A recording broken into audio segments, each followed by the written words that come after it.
ਸਤਨਾਮ ਸ੍ਰੀ ਵਾਹਿਗੁਰੂ ਸਾਹਿਬ ਜੀ। ਸਤਨਾਮ ਸ੍ਰੀ ਵਾਹਿਗੁਰੂ ਸਾਹਿਬ JIO. ਸ਼ਲੋਕ ਮਹੱਲਾ ਪਹਿਲਾ। ਦੁਖ ਦਾਰੂ ਸੁਖ ਰੋਗ ਭਇਆ, ਜਾ ਸੁਖ ਤਾਮ ਨਾ ਹੋਈ। ਤੂੰ ਕਰਤਾ ਕਰਣਾ ਮੈਂ ਨਾਹੀ, ਜਾਹੋਂ ਕਰੀ ਨਾ ਹੋਈ। ਬਲਿਹਾਰੀ ਕੁਦਰਤ ਵਸਿਆ, ਤੇਰਾ ਅੰਤ ਨਾ ਜਾਏ ਲਖਿਆ। ਰਹਾਉ ਜਾਤ ਮਹਿ ਜੋਤ, ਜੋਤ ਮਹਿ ਜਾਤਾ। ਅਕਲ ਕਲਾ ਭਰਪੂਰ ਰਹਾ। ਤੂੰ ਸੱਚਾ ਸਾਹਿਬ ਸਿਫਤ ਸਵਾਲਿਓ, ਜਿਨ ਕੀਤੀ ਸੋ ਪਾਰ ਪਿਆ। ਕਹੋ ਨਾਨਕ ਕਰਤੇ ਕੀਆਂ ਬਾਤਾਂ, ਜੋ ਕਿਛ ਕਰਨਾ ਸੋ ਕਰ ਰਿਹਾ। ਕਹੋ ਨਾਨਕ ਕਰਤੇ ਕੀਆਂ ਬਾਤਾਂ, ਜੋ ਕਿਛ ਕਰਨਾ ਸੋ ਕਰ ਰਿਹਾ। ਵਾਹਿਗੁਰੂ ਜੀ ਕਾ ਖਾਲਸਾ, ਵਾਹਿਗੁਰੂ ਜੀ ਕੀ ਫਤਿਹ। ਗੁਰੂ ਕੀ ਸਾਜੀ ਨਵਾਜੀ ਗੁਰਸਿੱਖ ਸਾਧ ਸੰਗਤ ਜੀਓ,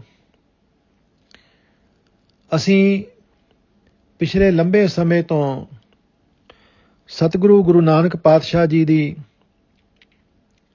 ਉਚਾਰਨ ਕੀਤੀ ਪਾਵਨ ਬਾਣੀ ਆਸਾ ਕੀ ਵਾਰ ਦੀ ਵਿਚਾਰ ਸਰਵਣ ਕਰਦੇ ਆ ਰਹੇ ਹਾਂ। ਅੱਜ ਨੰਬਰ 12 ਦੀ ਪੌੜੀ ਦੇ ਨਾਲ ਜੋ ਸ਼ਲੋਕ ਹਨ, ਉਹਨਾਂ ਦੀ ਵਿਚਾਰ ਆਰੰਭ ਕਰਨ ਜਾ ਰਹੇ ਹਾਂ। ਲੇਕਿਨ ਇਸ ਤੋਂ ਪਹਿਲੇ ਕੁਝ ਵਿਸ਼ੇਸ਼ ਵਿਚਾਰਾਂ ਆਪ ਜੀ ਦੇ ਨਾਲ ਸਾਂਝੀਆਂ ਕਰਨੀਆਂ ਜ਼ਰੂਰੀ ਹਨ, ਕਿਉਂਕਿ ਸ੍ਰੀ ਗੁਰੂ ਗ੍ਰੰਥ ਸਾਹਿਬ ਮਹਾਰਾਜ ਜੀ ਦੀ ਪਾਵਨ ਬਾਣੀ ਵਿੱਚ 22 ਵਾਰਾਂ ਹਨ। 22 ਵਾਰਾਂ ਵਿੱਚੋਂ 2 ਵਾਰਾਂ ਐਸੀਆਂ ਨੇ ਜਿਨ੍ਹਾਂ ਵਿੱਚ ਰਹਾਉ ਦੀ ਤੁਕ ਹੈ। ਇੱਕ ਇਹ ਵਾਰ ਯਾਨੀ ਕਿ ਆਸਾ ਕੀ ਵਾਰ, ਜੋ ਤੁਸੀਂ ਸਰਵਣ ਕਰ ਹੀ ਚੁੱਕੇ ਹੋ। ਬਲਿਹਾਰੀ ਕੁਦਰਤ ਵਸਿਆ, ਤੇਰਾ ਅੰਤ ਨਾ ਜਾਏ ਲਖਿਆ। ਰਹਾਉ। ਤੇ ਦੂਸਰੀ ਹੈ ਰਾਗ ਰਾਮਕਲੀ ਵਿੱਚ ਗੁਰੂ ਅਮਰਦਾਸ ਜੀ ਮਹਾਰਾਜ ਜੀ ਦੀ ਵਾਰ, ਪਹਿਲੀ ਵਾਰ। ਇਹਨਾਂ 2 ਵਾਰਾਂ ਵਿੱਚ ਰਹਾਉ ਦੀ ਤੁਕ ਹੈ। ਫਰਕ ਕੀ ਹੈ? ਫਰਕ ਇਹ ਹੈ ਕਿ ਜੋ ਆਸਾ ਕੀ ਵਾਰ ਵਿੱਚ ਰਹਾਉ ਦੀ ਤੁਕ ਹੈ, ਉਹ ਹੈ ਸ਼ਲੋਕਾਂ ਵਿੱਚ, ਤੇ ਜੋ ਹੈ ਰਾਮਕਲੀ ਰਾਗ ਦੀ ਵਾਰ ਵਿੱਚ ਰਹਾਉ ਦੀ ਤੁਕ, ਉਹ ਹੈ ਪੌੜੀ ਦੀ ਸਮਾਪਤੀ ਹੋਇਆ। ਯਾਨੀ ਕਿ ਜਦੋਂ ਪਹਿਲੀ ਪੌੜੀ ਸਮਾਪਤ ਹੁੰਦੀ ਹੈ ਤਾਂ ਉਹਦੇ ਨਾਲ ਰਹਾਉ ਦੀ ਤੁਕ ਹੈ, ਵਾਹ ਵਾਹ ਸੱਚੇ ਪਾਤਸ਼ਾਹ ਤੂੰ ਸੱਚੀ ਨਾਏ। ਮੁੜ ਕਿਸੇ ਪੌੜੀ ਨਾਲੋਂ ਤੁਕ ਨਹੀਂ ਹੈ। ਇਸ ਲਈ ਜੋ ਬਾਕੀ ਦੀਆਂ 20 ਵਾਰਾਂ ਨੇ, ਉਹਨਾਂ ਵਿੱਚ ਕਿਸੇ ਵੀ ਵਾਰ ਵਿੱਚ ਰਹਾਉ ਦੀ ਤੁਕ ਨਹੀਂ ਹੈ। ਦੂਸਰੀ ਵਿਚਾਰ, ਅੱਜ ਅਸੀਂ ਜਿਸ ਸ਼ਲੋਕ ਦੀ ਵਿਚਾਰ ਕਰਨ ਜਾ ਰਹੇ ਹਾਂ, ਇਹ ਸ਼ਲੋਕ ਅਸੀਂ ਰੋਜ਼ਾਨਾ ਸ਼ਾਮ ਨੂੰ ਸੋਦਰ ਸਾਹਿਬ ਜੀ ਦੀ ਬਾਣੀ ਪੜ੍ਹਨ ਜਾਂ ਸੁਣਨ ਤੋਂ ਪਹਿਲੇ ਵੀ ਪੜ੍ਹਦੇ ਜਾਂ ਸੁਣਦੇ ਹਾਂ। ਆਮ ਤੌਰ ਤੇ ਸਾਨੂੰ ਲੱਗਦਾ ਹੈ ਕਿ ਇਹ ਸ਼ਲੋਕ ਇੱਕ ਹੈ, ਜਦ ਕਿ ਇਹ ਸ਼ਲੋਕ ਇੱਕ ਨਹੀਂ ਹੈ। ਇਹ 2 ਸ਼ਲੋਕ ਨੇ। ਇਸ ਦੇ ਅੰਕ ਗੌਰ ਨਾਲ ਦੇਖੋ। ਜਦੋਂ ਤੁਸੀਂ ਪੜ੍ਹੋਗੇ, ਤੂੰ ਕਰਤਾ ਕਰਣਾ ਮੈਂ ਨਾਹੀ, ਜਾਂ ਹੋਂ ਕਰੀ ਨਾ ਹੋਈ, ਤਾਂ ਇੱਥੇ ਅੰਕ 1 ਲੱਗਾ ਹੋਇਆ ਹੈ, ਭਾਵ ਕਿ 1 ਸ਼ਲੋਕ ਹੋ ਗਿਆ। ਇਸ ਤੋਂ ਅੱਗੇ ਰਹਾਉ ਦੀ ਤੁਕ ਹੈ, ਉਸ ਦੇ ਅੱਗੇ ਵੀ ਅੰਕ 1 ਲੱਗਾ ਹੋਇਆ। ਉਹਦਾ ਅਰਥ ਹੈ ਕਿ ਰਹਾਉ ਇੱਕ ਹੀ ਹੈ। ਰਹਾਉ ਦੀ ਤੁਕ ਇੱਕ ਹੀ ਹੈ, ਕਿਉਂਕਿ ਕਈ ਸ਼ਬਦਾਂ ਵਿੱਚ 2 ਰਹਾਉ ਹੁੰਦੇ ਨੇ, ਕਈ ਸ਼ਬਦਾਂ ਵਿੱਚ 4 ਰਹਾਉ ਵੀ ਹੁੰਦੇ ਨੇ, ਪਰ ਇਸ ਵਿੱਚ ਇੱਕ ਹੀ ਹੈ, ਇਸ ਕਰਕੇ ਅੰਕ 1 ਲੱਗਾ ਹੋਇਆ। ਤੇ ਜਦੋਂ ਇਹ ਸ਼ਲੋਕ ਸਮਾਪਤ ਹੁੰਦਾ, ਕਹੋ ਨਾਨਕ ਕਰਤੇ ਕੀਆਂ ਬਾਤਾਂ, ਜੋ ਕੁਛ ਕਰਨਾ ਸੋ ਕਰ ਰਿਹਾ, ਤੇ ਅੰਕ 2 ਲੱਗਾ ਹੋਇਆ, ਭਾਵ ਇਹ ਦੂਜਾ ਸ਼ਲੋਕ ਸੀ। ਹੁਣ ਇਸ ਤੋਂ ਅਗਲੇ ਜੋ ਸ਼ਲੋਕ ਨੇ, ਉਹਨਾਂ ਦੇ ਅੰਕ ਦੇਖਦੇ ਜਾਓ ਤਾਂ ਤੁਹਾਨੂੰ ਸਮਝ ਪੈ ਜਾਏਗੀ ਕਿ ਇਹ ਸ਼ਲੋਕ ਇੱਕ ਨਹੀਂ, ਇਹ 2 ਸ਼ਲੋਕ ਨੇ। ਤੇ ਇਸ 12ਵੀਂ ਪੌੜੀ ਨਾਲ 5 ਸ਼ਲੋਕ ਹਨ।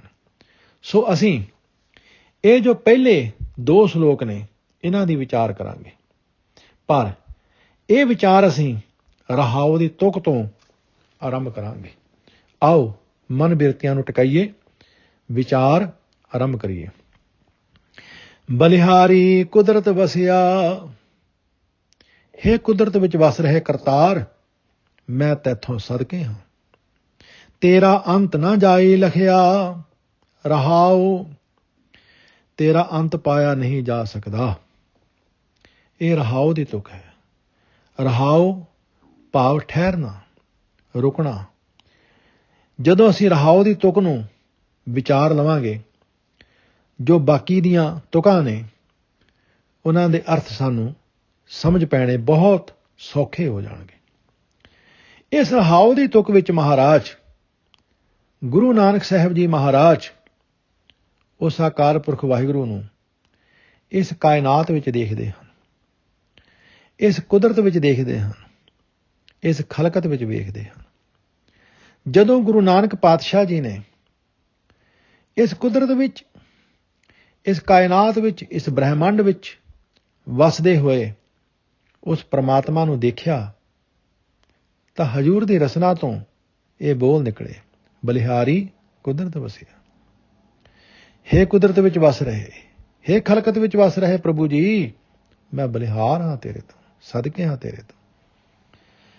ਇਹ ਉਦੋਂ ਸ਼ਬਦ ਅੰਦਰੋਂ ਆਉਂਦੇ ਨੇ ਜਦੋਂ ਉਹਨੂੰ ਅਸੀਂ ਕੁਦਰਤ ਵਿੱਚ ਦੇਖ ਲਈਏ, ਨਹੀਂ ਤੇ ਐਵੇਂ ਕਹਿਣ ਮਾਤਰ ਹੈ, ਨਹੀਂ ਤੇ ਸਿਰਫ ਐਵੇਂ ਜ਼ਬਾਨੀ ਕਲਾਮੀ ਹੈ।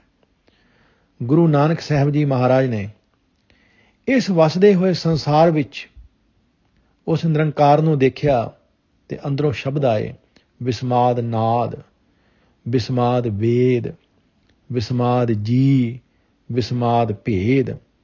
ਇਹ ਸਾਰਾ ਸ਼ਲੋਕ ਤੁਸੀਂ ਧਿਆਨ ਨਾਲ ਪੜ੍ਹੋ ਤਾਂ ਕਿਸ ਅਵਸਥਾ ਦੇ ਵਿੱਚੋਂ ਆਇਆ ਹੋਇਆ ਇਹ ਸ਼ਲੋਕ ਹੈ।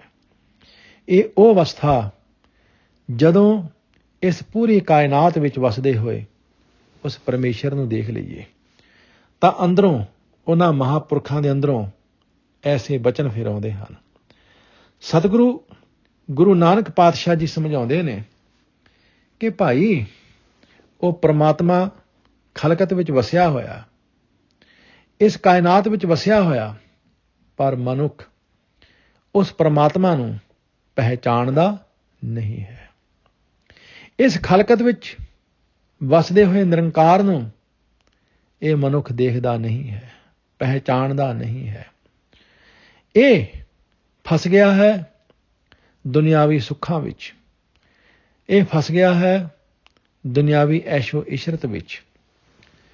ਸਤਿਗੁਰੂ ਜੀ ਨੇ ਇਸ ਦਾ ਖੁਲਾਸਾ ਬੜਾ ਸੁੰਦਰ ਕੀਤਾ ਹੈ। ਸਤਿਗੁਰੂ ਨਾਨਕ ਪਾਤਸ਼ਾਹ ਜੀ ਦਾ ਹੀ ਸ਼ਲੋਕ ਹੈ। ਸੱਚੇ ਪਾਤਸ਼ਾਹ ਜੀ ਉਸ ਸ਼ਲੋਕ ਦੇ ਵਿੱਚ ਸਮਝਾ ਰਹੇ ਹਨ। ਹਜ਼ੂਰ ਕਹਿੰਦੇ ਹਨ ਕਿ ਹੇ ਮਨੁੱਖ, ਪ੍ਰਮਾਤਮਾ ਤਾਂ ਕੁਦਰਤ ਵਿੱਚ ਵਸਿਆ ਹੈ, ਪਰ ਤੂੰ ਸਮੇਂ ਦੀ ਵਿਚਾਰ ਨਹੀਂ ਕੀਤੀ। ਸਤਿਗੁਰੂ ਆਖਦੇ ਨੇ, ਕੁਦਰਤ ਕਰਕੇ ਵਸਿਆ ਸੋਏ, ਵਕਤ ਵਿਚਾਰੇ ਸੋ ਬੰਦਾ ਹੋਏ। ਉਹ ਤੇ ਕੁਦਰਤ ਪੈਦਾ ਕਰਕੇ, ਇਹ ਸ੍ਰਿਸ਼ਟੀ ਪੈਦਾ ਕਰਕੇ ਇਹਦੇ ਵਿੱਚ ਵਸਿਆ ਹੈ, ਪਰ ਅਸਲੀ ਮਨੁੱਖ ਤੇ ਉਹ ਹੈ ਜਿਹੜਾ ਇਸ ਮਨੁੱਖਾ ਜਨਮ ਦੇ ਵਕਤ ਨੂੰ, ਸਮੇਂ ਨੂੰ ਵਿਚਾਰ ਲੈਂਦਾ ਹੈ, ਸਮਝ ਲੈਂਦਾ ਹੈ ਤੇ ਇਸ ਕੁਦਰਤ ਵਿੱਚ ਵਸੇ ਹੋਏ ਪ੍ਰਮਾਤਮਾ ਨੂੰ ਦੇਖ ਲੈਂਦਾ ਹੈ, ਪਹਿਚਾਣ ਲੈਂਦਾ ਹੈ। ਕਿਉਂਕਿ ਜਦੋਂ ਅਸੀਂ ਕੁਦਰਤ ਵਿੱਚ, ਖਲਕਤ ਵਿੱਚ ਵਸਦੇ ਹੋਏ ਪ੍ਰਮਾਤਮਾ ਨੂੰ ਪਹਿਚਾਣ ਲਈਏ, ਫਿਰ ਅਸੀਂ ਕਦੇ ਵੀ ਇਸ ਕੁਦਰਤ ਦਾ ਨੁਕਸਾਨ ਨਹੀਂ ਕਰਾਂਗੇ। ਅਸੀਂ ਕਦੇ ਵੀ ਇਸ ਕੁਦਰਤ ਨੂੰ ਜ਼ਹਿਰ ਨਹੀਂ ਬਣਾਵਾਂਗੇ। ਅਸੀਂ ਹਵਾ ਨੂੰ ਪ੍ਰਦੂਸ਼ਿਤ ਨਹੀਂ ਕਰਾਂਗੇ। ਅਸੀਂ ਇਸ ਪਾਣੀ ਨੂੰ ਗੰਧਲਾ ਨਹੀਂ ਕਰਾਂਗੇ। ਅਸੀਂ ਇਸ ਧਰਤੀ ਨੂੰ ਖੋਦ ਕੇ ਇਸ ਵਿੱਚ ਵੱਡੇ ਵੱਡੇ ਖੱਡੇ ਨਹੀਂ ਪਾਵਾਂਗੇ। ਅਸੀਂ ਉਸ ਦੀ ਕੁਦਰਤ ਨੂੰ ਪਿਆਰ ਕਰਾਂਗੇ। ਜਿਸ ਤਰ੍ਹਾਂ ਜਿਸ ਘਰ ਵਿੱਚ ਸਾਡਾ ਪਿਆਰਾ ਵਸਦਾ ਹੋਵੇ, ਸਾਡਾ ਜਾਨੀ ਵਸਦਾ ਹੋਵੇ, ਅਸੀਂ ਕਦੇ ਵੀ ਉਸ ਦੇ ਘਰ ਨੂੰ ਝਰੀਟ ਤੱਕ ਨਹੀਂ ਮਾਰ ਸਕਦੇ। ਅਸੀਂ ਉਸ ਦੇ ਘਰ ਦੇ ਆਲੇ ਦੁਆਲੇ ਕਦੇ ਵੀ ਗੰਦਗੀ ਨਹੀਂ ਫੈਲਾ ਸਕਦੇ। ਕਿਉਂ? ਅਸੀਂ ਕਹਿੰਦੇ ਸਾਡੇ ਪਿਆਰੇ ਦਾ ਘਰ ਹੈ। ਜਦੋਂ ਇਸ ਕੁਦਰਤ ਨੂੰ, ਇਸ ਸੰਸਾਰ ਨੂੰ, ਇਸ ਖਲਕਤ ਨੂੰ ਅਸੀਂ ਰੱਬ ਦਾ ਘਰ ਸਮਝ ਲਵਾਂਗੇ ਕਿ ਇਸ ਵਿੱਚ ਰੱਬ ਪਰਮਾਤਮਾ ਵਸਦਾ ਹੈ, ਮੇਰਾ ਪਿਆਰਾ ਪ੍ਰੀਤਮ ਵਸਦਾ ਹੈ, ਫਿਰ ਅਸੀਂ ਕਦੇ ਵੀ ਇਸ ਕੁਦਰਤ ਦੇ ਵਿੱਚ ਗੰਦਗੀ ਨਹੀਂ ਫੈਲਾਵਾਂਗੇ, ਉਪੱਦਰ ਨਹੀਂ ਫੈਲਾਵਾਂਗੇ, ਕਲਾ ਕਲੇਸ਼ ਨਹੀਂ ਫੈਲਾਵਾਂਗੇ। ਅਸੀਂ ਕਿਸੇ ਇੱਕ ਦੂਸਰੇ ਦੇ ਖੂਨ ਦੇ ਪਿਆਸੇ ਨਹੀਂ ਹੋਵਾਂਗੇ। ਅਸੀਂ ਝਗੜੇ ਝੇੜੇ ਨਹੀਂ ਕਰਾਂਗੇ। ਅਸੀਂ ਇਸ ਕੁਦਰਤ ਨਾਲ ਪਿਆਰ ਕਰਾਂਗੇ। ਜਿਹੜਾ ਫੁੱਲ ਖੁਸ਼ਬੂ ਨਾਲ ਪਿਆਰ ਕਰਦਾ ਹੈ, ਉਹ ਕਦੇ ਵੀ ਫੁੱਲ ਦੀ ਪੱਤੀ ਤੋੜਦਾ ਨਹੀਂ ਹੈ। ਉਹ ਕਦੇ ਵੀ ਫੁੱਲ ਦੀ ਪੱਤੀ ਵਿੱਚ ਕੰਡਾ ਚਬਾਉਂਦਾ ਨਹੀਂ ਹੈ। ਇਸ ਲਈ ਮਹਾਰਾਜ ਕਹਿੰਦੇ ਨੇ, ਉਹ ਤੇ ਕੁਦਰਤ ਵਿੱਚ ਵਸਿਆ ਹੋਇਆ ਹੈ, ਪਰ ਸੱਜਣਾ ਤੂੰ ਸਮੇਂ ਦੀ ਵਿਚਾਰ ਨਹੀਂ ਕਰਦਾ। ਤੂੰ ਉਸ ਦੀ ਕੁਦਰਤ ਦਾ ਨੁਕਸਾਨ ਕਰ ਰਿਹਾ ਹੈ। ਅੱਜ ਅਸੀਂ ਜਿੰਨੇ ਦੁੱਖ ਭੋਗ ਰਹੇ ਹਾਂ, ਚਾਹੇ ਸਰੀਰਕ ਬਿਮਾਰੀਆਂ ਤੇ ਚਾਹੇ ਮਾਨਸਿਕ ਤਣਾਓ, ਬਸ ਇਸੇ ਕਰਕੇ ਕਿ ਅਸੀਂ ਉਸ ਨੂੰ ਕੁਦਰਤ ਵਿੱਚ ਵਸਦਾ ਹੋਇਆ ਸਮਝਿਆ ਹੀ ਨਹੀਂ ਹੈ। ਉਸ ਨੂੰ ਇਸ ਖਲਕਤ ਵਿੱਚ, ਇਸ ਕਾਇਨਾਤ ਵਿੱਚ, ਇਸ ਬ੍ਰਹਿਮੰਡ ਵਿੱਚ ਵਸਦਾ ਹੋਇਆ ਸਮਝਿਆ ਹੀ ਨਹੀਂ ਹੈ। ਇਸੇ ਕਰਕੇ ਅਸੀਂ ਅੱਜ ਆਪਣੇ ਹੀ ਸਹੇੜੇ ਹੋਏ ਸਾਡੇ ਦੁੱਖ ਹਨ। ਤਾਂ ਮਹਾਰਾਜ ਸਾਨੂੰ ਸਮਝਾਉਂਦੇ ਨੇ ਕਿ ਅਸੀਂ ਆਪਣੇ ਸੁੱਖਾਂ ਵਾਸਤੇ, ਅਸੀਂ ਆਪਣੇ ਚਾਵਾਂ ਮਲਹਾਰਾਂ ਵਾਸਤੇ, ਆਪਣੀ ਐਸ਼ੋ ਇਸ਼ਰਤ ਵਾਸਤੇ ਇਸ ਕੁਦਰਤ ਦਾ ਖਲਵਾੜ ਕਰ ਰਹੇ ਹਾਂ, ਇਸ ਕੁਦਰਤ ਦਾ ਨੁਕਸਾਨ ਕਰ ਰਹੇ ਹਾਂ। ਤੇ ਮਹਾਰਾਜ ਨੇ ਸਾਨੂੰ ਫਿਰ ਸਮਝਾ ਦਿੱਤਾ। ਕਹਿਣ ਲੱਗੇ, ਦੁੱਖ ਦਾਰੂ ਸੁਖ ਰੋਗ ਭਇਆ, ਜਾ ਸੁਖ ਤਾਮ ਨਾ ਹੋਈ। ਇਸ ਤੁਕ ਨੂੰ ਠੀਕ ਢੰਗ ਨਾਲ ਸਮਝ ਲਓ। ਕਿਉਂਕਿ ਅਸੀਂ ਕੁਦਰਤ ਨਾਲ ਖਲਵਾੜ ਕਿਉਂ ਕਰਦੇ ਹਾਂ? ਆਪਣੇ ਸੁੱਖਾਂ ਵਾਸਤੇ। ਆਪਣੇ ਸੁੱਖਾਂ ਵਾਸਤੇ ਕਿ ਜੇ ਅਸੀਂ ਜੰਗਲ ਵੱਢਾਂਗੇ ਤੇ ਸਾਨੂੰ ਬਹੁਤ ਸਾਰਾ ਧਨ ਦੌਲਤ ਮਿਲੇਗਾ, ਅਸੀਂ ਸੁਖੀ ਹੋ ਜਾਵਾਂਗੇ। ਜੇ ਅਸੀਂ ਇਸ ਹਵਾ ਨੂੰ ਪ੍ਰਦੂਸ਼ਿਤ ਕਰਾਂਗੇ ਤੇ ਖਬਰੇ ਅਸੀਂ ਪਤਾ ਨਹੀਂ ਕਿੰਨੀ ਕੁ ਕਮਾਈ ਕਰ ਲੈਣੀ ਹੈ। ਬਸ ਆਪਣੇ ਸੁੱਖਾਂ ਵਾਸਤੇ ਅਸੀਂ ਜੋ ਵੀ ਕਰ ਰਹੇ ਹਾਂ, ਕੁਦਰਤ ਨਾਲ ਖਲਵਾੜ ਕਰ ਰਹੇ ਹਾਂ, ਮਹਾਰਾਜ ਕਹਿੰਦੇ ਨੇ ਸਾਰਾ ਰੋਗ ਬਣ ਰਿਹਾ ਹੈ, ਉਹ ਸਭ ਬਿਮਾਰੀ ਬਣ ਰਹੀ ਹੈ, ਉਹ ਸਭ ਸਾਡੇ ਵਾਸਤੇ ਘਾਟੇ ਦਾ ਸੌਦਾ ਹੋ ਰਿਹਾ ਹੈ। ਰੋਗ ਦਾ ਅਰਥ ਹੀ ਕਮਜ਼ੋਰੀ ਹੁੰਦਾ ਹੈ। ਰੋਗ ਦਾ ਅਰਥ ਹੀ ਘਾਟ ਹੁੰਦਾ ਹੈ। ਉਹ ਸਾਡੇ ਵਾਸਤੇ ਘਾਟੇ ਦਾ ਸੌਦਾ ਹੈ। ਇਹ ਸਾਡੇ ਵਿੱਚ ਕਮਜ਼ੋਰੀਆਂ ਆ ਰਹੀਆਂ ਨੇ। ਪਰ ਜੇ ਕਿਤੇ ਅਸੀਂ ਇਸ ਕੁਦਰਤ ਦਾ ਖਿਆਲ ਰੱਖੀਏ, ਕੁਦਰਤ ਨੂੰ ਸੰਭਾਲੀਏ, ਰੁੱਖਾਂ ਬਿਰਛਾਂ ਨੂੰ ਸੰਭਾਲੀਏ, ਜੰਗਲਾਂ ਨੂੰ ਸੰਭਾਲੀਏ, ਪਾਣੀ ਨੂੰ ਸੰਭਾਲੀਏ, ਹਵਾ ਨੂੰ ਸੰਭਾਲੀਏ, ਹਰ ਚੀਜ਼ ਨੂੰ ਅਸੀਂ ਪਿਆਰ ਕਰੀਏ, ਜੀਵਾਂ ਨੂੰ ਪਿਆਰ ਕਰੀਏ, ਠੀਕ ਹੈ, ਕੰਮ ਔਖਾ ਹੈ, ਇਸ ਵਿੱਚ ਕੋਈ ਸ਼ੱਕ ਨਹੀਂ। ਕਿਉਂਕਿ ਪਾਪ ਕਰਨਾ ਇਹ ਸੌਖਾ ਲੱਗਦਾ ਹੈ, ਪਰ ਚੰਗਾ ਕਰਮ ਕਰਨਾ ਇਹ ਔਖਾ ਲੱਗਦਾ ਹੈ। ਇਸ ਵਿੱਚ ਕੋਈ ਸ਼ੱਕ ਨਹੀਂ ਹੈ। ਇਸ ਵਿੱਚ ਕੋਈ ਸ਼ੱਕ ਨਹੀਂ ਹੈ। ਝੂਠ ਬੋਲਣ ਵਿੱਚ ਜਿੰਨਾ ਰਸ ਆਉਂਦਾ, ਸੱਚ ਬੋਲਣ ਵੇਲੇ ਡਰ ਲੱਗਦਾ ਹੈ, ਕੋਈ ਸ਼ੱਕ ਨਹੀਂ। ਪਰ ਗੁਰੂ ਕਹਿੰਦੇ ਨੇ, ਇਹ ਤੈਨੂੰ ਦੁੱਖ ਲੱਗਦਾ ਹੈ, ਪਰ ਇਹ ਦੁੱਖ ਤੇਰੇ ਵਾਸਤੇ ਦਾਰੂ ਬਣ ਜਾਏਗਾ, ਦਾਰੂ ਬਣ ਜਾਏਗਾ। ਪ੍ਰੋਫੈਸਰ ਸਾਹਿਬ ਸਿੰਘ ਇਸ ਦੇ ਅਰਥ ਕੁਝ ਇਸ ਤਰ੍ਹਾਂ ਕਰਦੇ ਨੇ। ਹੇ ਪ੍ਰਭੂ, ਤੇਰੀ ਅਜਬ ਕੁਦਰਤ ਹੈ ਕਿ ਬਿਪਤਾ ਜੀਵਾਂ ਦੇ ਰੋਗਾਂ ਦਾ ਇਲਾਜ ਬਣ ਜਾਂਦੀ ਹੈ ਅਤੇ ਸੁੱਖ ਉਹਨਾਂ ਲਈ ਦੁੱਖ ਦਾ ਕਾਰਨ ਹੋ ਜਾਂਦਾ ਹੈ। ਪਰ ਜੇ ਅਸਲੀ ਆਤਮਿਕ ਸੁੱਖ ਜੀਵ ਨੂੰ ਮਿਲ ਜਾਏ ਤਾਂ ਦੁੱਖ ਨਹੀਂ ਵਿਆਪਦਾ। ਕਿਉਂਕਿ ਜਦੋਂ ਅਸੀਂ ਕੁਦਰਤ ਨਾਲ ਪਿਆਰ ਕਰਾਂਗੇ ਤਾਂ ਫਿਰ ਉਹ ਜਿਹੜਾ ਸਾਨੂੰ ਸੁੱਖ ਮਿਲੇਗਾ, ਮੁੜ ਦੁੱਖ ਸਾਡੇ ਨੇੜੇ ਨਹੀਂ ਆਵੇਗਾ। ਇਸ ਲਈ ਮਹਾਰਾਜ ਨੇ ਇਸ ਪਹਿਲੇ ਤੁਕ ਵਿੱਚ ਹੀ ਸਾਨੂੰ ਸਮਝਾ ਦਿੱਤਾ ਕਿ ਅਸੀਂ ਆਪਣੇ ਸੁੱਖਾਂ ਵਾਸਤੇ ਉਸ ਰੱਬ ਦੇ ਘਰ, ਇਸ ਕੁਦਰਤ ਦਾ ਖਲਵਾੜ ਨਾ ਕਰੀਏ। ਨਹੀਂ ਤੇ ਸਾਰੀਆਂ ਕਮਜ਼ੋਰੀਆਂ, ਸਾਰੇ ਰੋਗ ਸਾਡੇ ਜੀਵਨ ਵਿੱਚ ਆ ਜਾਣਗੇ। ਇਸ ਨੂੰ ਪਿਆਰ ਕਰੀਏ। ਠੀਕ ਹੈ, ਇਹਦੇ ਵਾਸਤੇ ਅਸੀਂ ਦੁਖੀ ਹੋਵਾਂਗੇ, ਪਰੇਸ਼ਾਨ ਹੋਵਾਂਗੇ, ਪਰ ਇਹਦੇ ਨਾਲ ਅਸੀਂ ਆਤਮਿਕ ਆਨੰਦ ਮਾਣਾਂਗੇ, ਆਤਮਿਕ ਸੁੱਖ ਮਾਣਾਂਗੇ, ਆਤਮਿਕ ਸ਼ਾਂਤੀ ਮਾਣਾਂਗੇ ਤੇ ਮੁੜ ਦੁੱਖ ਕੋਈ ਸਾਡੇ ਨੇੜੇ ਨਹੀਂ ਆ ਸਕੇਗਾ। ਤੂੰ ਕਰਤਾ ਕਰਣਾ ਮੈਂ ਨਾਹੀਂ, ਜਾਹੋਂ ਕਰੀ ਨਾ ਹੋਈ। ਸਤਿਗੁਰੂ ਕਹਿੰਦੇ ਨੇ, ਹੇ ਪ੍ਰਭੂ, ਤੂੰ ਕਰਨਹਾਰ ਕਰਤਾਰ ਹੈ, ਤੂੰ ਆਪ ਹੀ ਇਹਨਾਂ ਭੇਤਾਂ ਨੂੰ ਸਮਝਦਾ ਹੈ। ਮੇਰੀ ਸਮਰੱਥਾ ਨਹੀਂ ਹੈ ਕਿ ਮੈਂ ਸਮਝ ਸਕਾਂ। ਜੇ ਮੈਂ ਆਪਣੇ ਆਪ ਨੂੰ ਕੁਝ ਸਮਝ ਲਵਾਂ, ਭਾਵ ਜੇ ਮੈਂ ਇਹ ਖਿਆਲ ਕਰਨ ਲੱਗ ਪਵਾਂ ਕਿ ਮੈਂ ਤੇਰੇ ਭੇਤ ਨੂੰ ਸਮਝ ਸਕਦਾ ਹਾਂ, ਤਾਂ ਇਹ ਗੱਲ ਫੱਬਦੀ ਨਹੀਂ। ਭਾਵ ਇਹ ਹੈ, ਗੁਰੂ ਜੀ ਕਹਿੰਦੇ ਨੇ, ਤੂੰ ਕਰਤਾ ਕਰਣਾ, ਤੂੰ ਹੀ ਕਰਨਹਾਰ ਹੈ। ਕਰਨਹਾਰ ਤੂੰ ਹੀ ਕਰਨਹਾਰ ਹੈ, ਤੂੰ ਹੀ ਸਾਰੀ ਸ੍ਰਿਸ਼ਟੀ ਦਾ ਕਰਤਾ ਹੈ। ਮੈਂ ਕੁਝ ਵੀ ਨਹੀਂ ਹਾਂ, ਕਿਉਂਕਿ ਮੈਂ ਕੁਝ ਪੈਦਾ ਕੀਤਾ ਹੀ ਨਹੀਂ। ਮੈਂ ਕੀ ਪੈਦਾ ਕੀਤਾ? ਕੁਝ ਵੀ ਨਹੀਂ। ਜੇ ਮੈਂ ਪੈਦਾ ਕੁਝ ਨਹੀਂ ਕੀਤਾ, ਤਾਂ ਤੇਰੇ ਪੈਦਾ ਕੀਤੇ ਹੋਏ ਵਿੱਚ ਖਲਵਾੜ ਕਰਨ ਦਾ ਵੀ ਮੈਨੂੰ ਕੋਈ ਹੱਕ ਨਹੀਂ ਹੈ। ਜੇ ਮੈਂ ਕੁਦਰਤ ਦੇ ਵਿੱਚ ਕੁਝ ਆਪਣਾ ਹਿੱਸਾ ਨਹੀਂ ਪਾ ਸਕਦਾ, ਤਾਂ ਤੇਰੀ ਪੈਦਾ ਕੀਤੀ ਇਸ ਕੁਦਰਤ ਦਾ ਨੁਕਸਾਨ ਕਰਨ ਦਾ ਵੀ ਮੈਨੂੰ ਕੋਈ ਹੱਕ ਨਹੀਂ ਹੈ।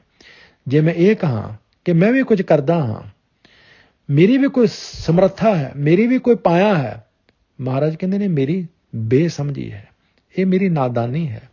ਮੇਰਾ ਤੇ ਫਰਜ਼ ਸਿਰਫ ਇੰਨਾ ਬਣਦਾ ਹੈ ਕਿ ਤੇਰੀ ਬਣਾਈ ਕੁਦਰਤ ਨੂੰ ਜਿਸ ਤਰ੍ਹਾਂ ਦੀ ਹੈ ਇਸੇ ਤਰ੍ਹਾਂ ਦੀ ਰਹਿਣ ਦੇਵਾਂ, ਸਗੋਂ ਇਹਦਾ ਧਿਆਨ ਰੱਖਾਂ, ਸਗੋਂ ਇਹਦਾ ਖਿਆਲ ਰੱਖਾਂ, ਇਹਦੇ ਵਿੱਚ ਕਿਸੇ ਤਰ੍ਹਾਂ ਦਾ ਕੋਈ ਖਲਵਾੜ ਨਾ ਕਰਾਂ।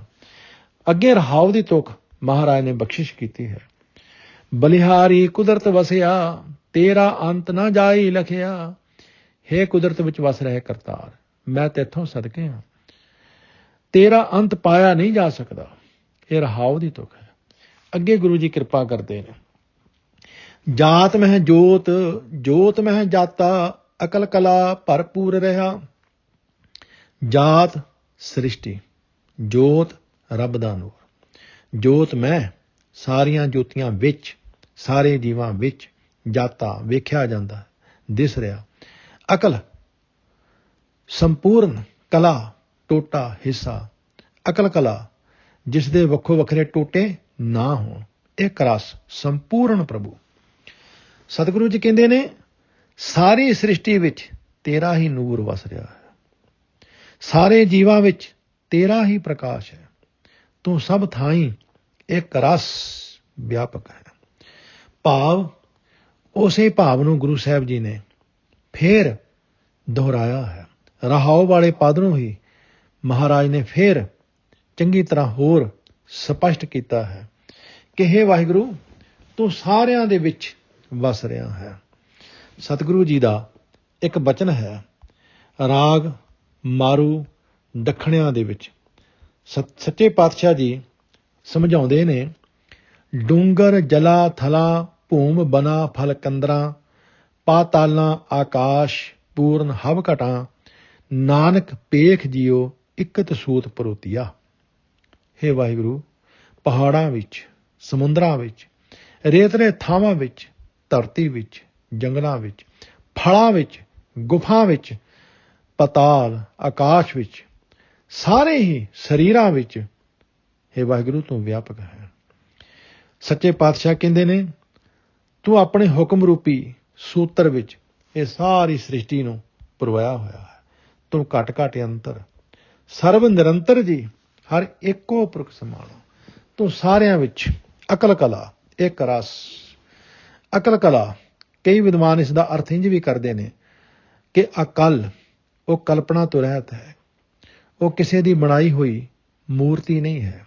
ਕਲਾ ਉਹ ਆਪਣੀ ਸ਼ਕਤੀ ਨਾਲ ਹੀ ਪਰਿਪੂਰਨ ਹੈ। ਪਰ ਅਕਲ ਕਲਾ ਪਾਠ ਇਕੱਠਾ ਹੀ ਠੀਕ ਹੈ। ਅਕਲ ਕਲਾ ਕੱਲਾ ਕੱਲਾ ਪਾਠ ਕਰਨ ਨਾਲੋਂ ਅਕਲ ਕਲਾ ਪਾਠ ਇਹ ਸਹੀ ਰਹੇਗਾ।